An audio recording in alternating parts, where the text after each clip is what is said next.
substantive issues. So Jeff, welcome. Thank you for the EPA. We're glad to be here. Thank you, and it's a pleasure to be here.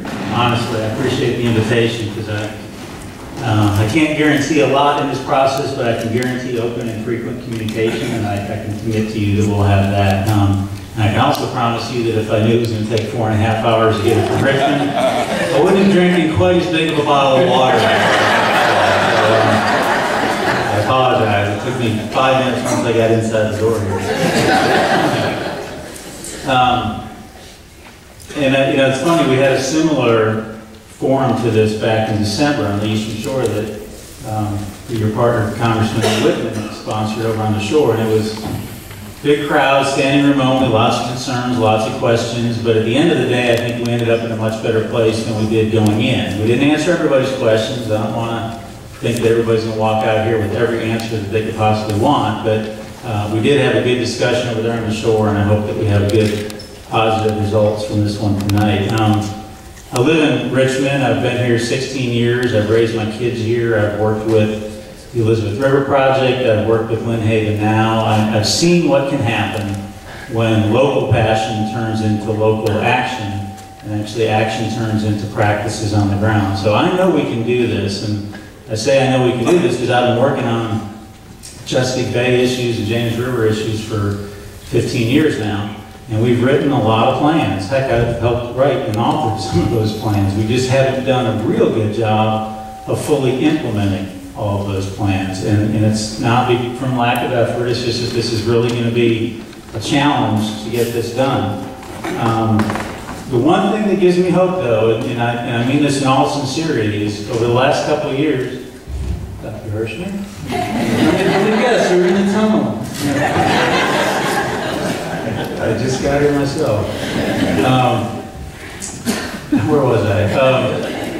And I mean this in sincerity. What really gives me hope, and folks up here have probably heard me say this before, that even over the last couple of years as this TMDL process has kicked in and lots of people have issues and there's some legal challenges out there, nobody has said that we shouldn't be cleaning up our waters. Nobody has said, not a single person, I mean, not the agriculture sector, not the wastewater sector, not the people that will currently be facing in court, not Congress, not states, not locals. Nobody has said that we shouldn't be cleaning up the waters and restoring the waters. Now, they might have an issue with specifics of the TMDL or how quick we're requiring them to do it or some of the steps along the way, but nobody has said we shouldn't be doing this. So the end result is achievable. I know that, and that gives me a lot of hope. And the TMDL, although folks here or folks over the last year or so may have come new to learning about what the TMDL is, to me it's not that new because we've been trying to reduce nitrogen, phosphorus, and sediment going into the bay, into the rivers for about 30 years. The first agreement was back in the early 80s. There's been a number of them along the way. We actually developed river-specific cleanup plans starting in the late 90s. We did it again in the mid-2000s. And then in 2000 came the new Chesapeake 2000 agreement, the big 100-and-something commitment agreement. And that really set the stage for if we didn't get the rivers off of our impaired waters list, the state and federal impaired waters list by 2010, we'd have to go towards this TMDL. So yes, it's different, it looks a little different, some people might say it smells a little different, but it's basically the same thing because the end result, the pollution levels that we're trying to hit are pretty much the same numbers we've been shooting for the last decade or more. So it's very important to remember that the TMDL does not pull the rug out from under it and say, forget everything you've done, forget all those voluntary efforts and all that money. We got a brand new goal because the goal we're shooting for is pretty much the same goal we've been shooting for 10 or 15 or 20 years. And we've made a lot of progress. And I'll bet some people here have already said this, that we're often remiss to not talk about the progress we've made. Of all the pollution reductions we need to achieve, we've achieved about half of them. We're about half the way there. But we got to do the other half, and my guess is that the second half isn't going to be easy as if the first half was easy. It's not going to be as easy to do as what we've got to do now. And that's really what the TMDL requires us to do, is to get that other half and to come up with plans that can actually put the practices on the ground to finish that other half. And the good news is it's not an overnight process. The deadline's 2025. We've got 14 years to do this. And to me, the key, and I don't know if Anthony or anybody's talked about it, but to me the key are these 2-year milestones. Yes, we need an overarching plan that shows what we're going to do in the next 15 years. But really the roadmap to me for Virginia and the other states are these 2-year milestones. And that's, from my perspective, to someone in Congress or someone at the state level or local level, that is your guiding plan. You've got 2 years. You can coordinate that with budget cycles and legislative cycles to focus on what you need to get done now, not 7, 8, 10 years from now. And the last thing I will say is there's a misperception out there that once these plans are done, they're signed, they're approved, there's no changing them, we're stuck with them. And that's simply not true. We actually encourage the states to be flexible and be adaptive. So we need a plan now that works, but that doesn't mean that Virginia's plan can't change over time. And we encourage people to do that. So the only thing I would say in closing is that I know there's a lot of concerns, but I think if we all work together, including with EPA as a partner at the table, I think we can get this done. Thank you. Thank you, Jeff. Thank you so much. Dr. Kirshner, welcome. Thank you for being here. Sorry, I'm late. Oh, just to fully understand, we really do. And we've gone through just really the introductory remarks, but your timing is perfect. So you're in some ways right on time. You can go ahead and will you just give us your overview in about 5 minutes of the role of TMDLs, how they are guiding today, what maybe some of the controversial issues are, and how do you think we ought to navigate through them? We'd appreciate hearing from you. Thank you for being later than me, Carl. Speaking without knowing what's being said. And it's telling that I should find myself between EPA and the state.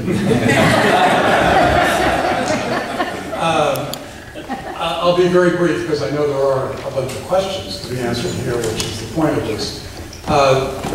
One thing I would like to report to you is we just had a workshop in the Chesapeake Bay program where we brought together a bunch of people who've been working on the TMDL, who have been party to much of the planning that has gone into the TMDL, figuring out what we need to do, where we need to do it, who've been working on the model, etc.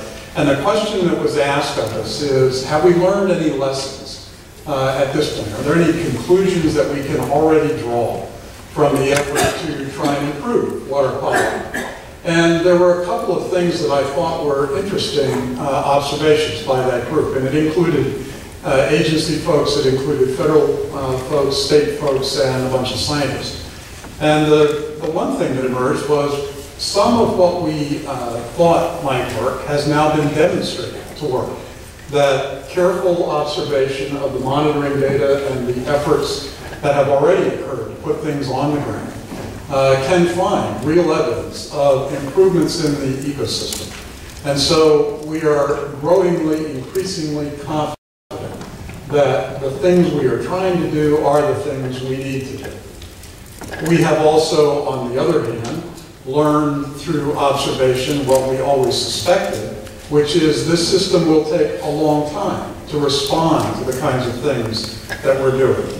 There are some quick fixes, which we have taken, not very cheap fixes, but the fixes to wastewater treatment plants produced almost immediate sorts of improvements in some of the major river systems of the bay. The non-point work, all the things on the land that we are currently trying to do, are the ones we believed early on would take a long time to begin showing consequences or impacts. And in fact, that's what we're now seeing. The other thing that we have learned is that there is no single magic fix when it comes to best management practices. We had estimated when we first did the modeling for the entire 64,000 square mile watershed that we would have to do all kinds of things almost everywhere we could. And that's turning out to be the case. We have done some very intensive work, particularly in Maryland, in small watersheds in Maryland, where they have put on the ground all kinds of practices. And they do, in fact, see improved conditions in those systems. But what we're carrying away from that experience is we can't just ask the farmers to fix their practices. We have to ask everyone who's living in and occupying the watershed to do what they can to improve their own practices. And so we are anticipating that this must be the time for this. We are anticipating that we can in fact succeed, that as I'm sure you heard from all of these speakers, that the process is going to be long, it's not going to be easy, it's not going to be cheap, but it is worth doing. Thank you so much, Dr. Kirshner. Great. me, this is the first group of questions, and I think I owe it to you just to answer them in the order in which they were presented to me. So let's just get right to the point here. It says Rigell up here. So we'll start with this. And I certainly want to welcome you. I see this as a conversation, so I'm going to make a few remarks about the questions that I have here, but also feel free to add your perspective. I've had the privilege of meeting with some of you. Jeff and I've had some. And I will just say to be very candidly with you, we've had some spirited discussions in my office, right, Jeff? Yes. Yes, okay, good, okay. All right, let's walk through this. Let me just share with you what I received here. This is directed to me. How do you feel about TMDLs? How can you get fellow Republicans to join Democrats in supporting environmental laws and regulations? Do you support the EPA? Let's see. The second district needs your support to protect the Chesapeake Bay. Will you support the regulations needed to accomplish this objective? And there's something about Mr. Goodlatt's bill, congressman from another part of the Commonwealth. So let me just walk through this with you.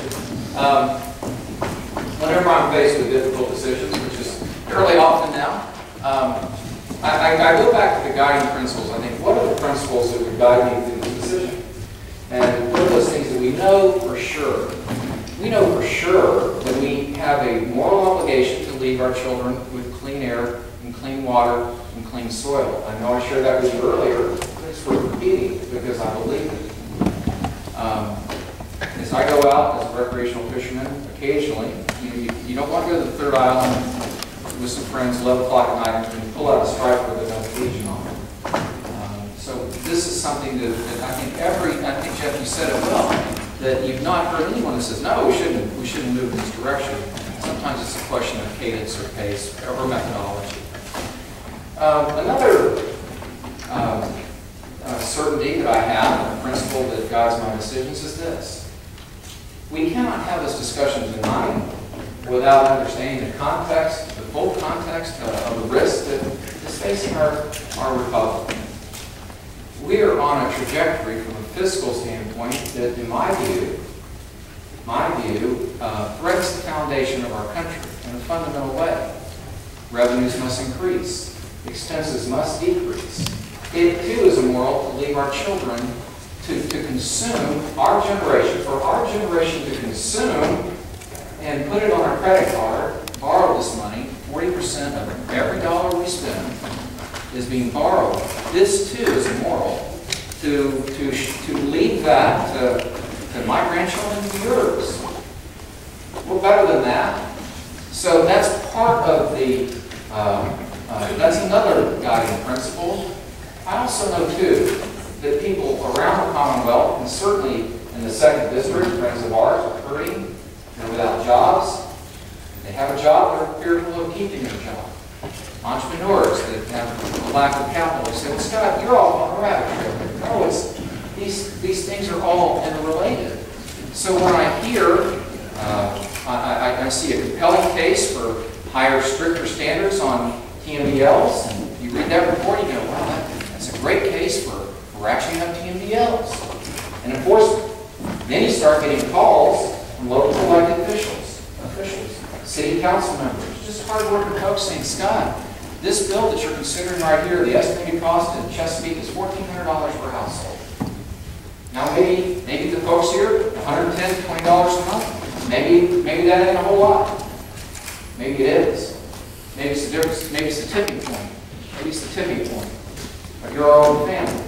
So I've never, I should say this, I've literally been faced with a bill that I just thought, this bill is perfect in all respects. Oftentimes I'm presented with alternatives that are imperfect. And you make your best judgment. So those are 3 principles that what we do with respect to the environment, we must move. And I've told Jeff this, I want to see continuous improvement in water quality. And I'm such, I guess, I live at the razor's edge between naivete and idealism. I think eventually we are the American people who put a man on the moon with technology that is no more, we had no more technology when my father was launching rockets than is in your cellular phone tonight. So we are Americans and we can figure our way out of this and be creative. And I shared this with our